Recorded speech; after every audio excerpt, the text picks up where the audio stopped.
S. In the quiet town of Millfield, nestled between rolling hills and dense forests, a man named Daniel Carter began documenting his unraveling mind. It started on a seemingly ordinary Tuesday, October 12, 2021, when Daniel, a 32-year-old software engineer, decided to take a walk through the woods behind his house.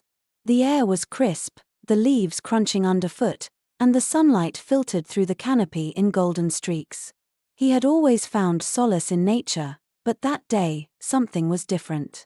The trees seemed to lean in closer, their branches whispering secrets he couldn't quite decipher. The deeper he walked, the more the forest felt alive, watching him with unseen eyes. By the time he reached the old, abandoned mill at the edge of the property, the sky had darkened prematurely, as if the sun itself had been swallowed by the encroaching shadows. The mill, a relic from the 19th century, had been boarded up for decades, its wooden planks rotting and its windows shattered. Daniel had passed it countless times before, but today, the door stood ajar, creaking softly in the wind.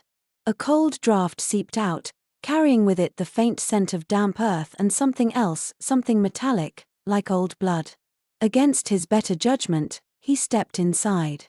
The interior was a maze of decay, the floorboards groaning under his weight. Dust motes swirled in the dim light, and the air was thick with the scent of mildew. Then, he saw it, a figure standing in the far corner, motionless. It was tall, too tall, its limbs elongated and its joints bending at unnatural angles. Its skin was pale, almost translucent, and its eyes, if it had eyes, were nothing but hollow pits. Daniel's breath hitched in his throat, his heart pounding so loudly he was sure the thing would hear it. He turned to run, but the door had vanished. The walls seemed to pulse, the wood warping and twisting as if the very building was alive. Panic set in. He clawed at the walls, his fingernails breaking as he desperately searched for an exit. The figure remained still, watching him with an eerie silence. Then, it moved. Not toward him, but around him, circling like a predator sizing up its prey. Its movements were fluid, almost graceful, yet utterly wrong. The air grew colder, his breath visible in front of him. The figure's mouth opened, though it had no lips, just a jagged, toothless maw. A sound escaped, something between a whisper and a scream, a noise that didn't belong in the natural world. Daniel stumbled back, his legs giving out as he collapsed onto the rotting floor. When he woke up, he was back in his house, lying on the couch. The sunlight streamed through the windows, warm and comforting. He told himself it had been a dream, a nightmare brought on by stress and lack of sleep. But over the next few days, the dreams, or whatever they were, worsened. He began seeing the figure in his peripheral vision, always just out of reach, always watching. It never spoke, never moved closer, but its presence was suffocating. He started documenting his experiences, recording his thoughts and observations in a journal. The entries became more frantic, his handwriting increasingly erratic. On October 19th, he recorded his first video. His face was gaunt, his eyes bloodshot, and his voice trembled as he spoke. "It's following me," he whispered. "I can feel it. It's in the walls, in the shadows. It's waiting." He showed the camera his arms, covered in scratches and bruises he couldn't explain. "I don't know what it wants," he said, his voice breaking. "But I know it's real. And it's getting closer." The videos continued, each one more disturbing than the last. He spoke of hearing whispers in the night, of waking up to find his furniture rearranged, of seeing the figure standing at the foot of his bed.